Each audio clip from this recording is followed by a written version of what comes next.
Vavengi varipo tinoyambuka, vavengi varipo na Jesu tinoyambuka.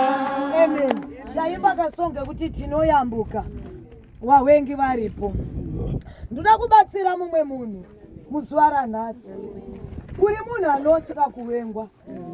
Rega ndikubatsire mwana waMwari, usatye kuvengwa. Amen. Usatye kuvengwa. Ishe wedu Jesu Kristu wachitopedza kuita zvakanaka waitovengwa. Wavengi unotovada muupenyu hwako kuti ugone kuyambuka. Ndava kukavadacha kuriyambutsa. Vamwe dai tanga tisina vavengi, dai tisina kuyambuka. Takapiwa shungu nekuda kwevavengi. Hatitize vavengi. Mazvinzwa? Nekuti mumwe munhu, iwewe ndiwani uri kutarisirwa kudiwa nemunhu wese. Jesu chaiye haana kudiwa nemunhu wese. Ndiwani iwewe? Jesu ari kunzi chingwa cheupenyu, asi hakuna munhu wese akamuda.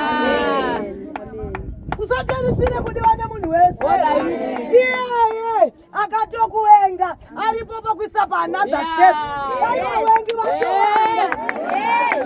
Uno kuti vavengi vakawanda unoyambuka iwe.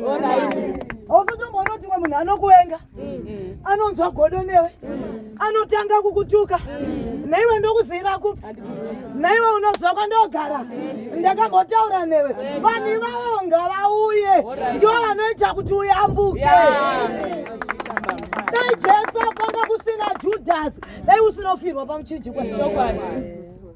Dai wanga usina iwe, ndati muvenga ndodiwa kuti uyambuke.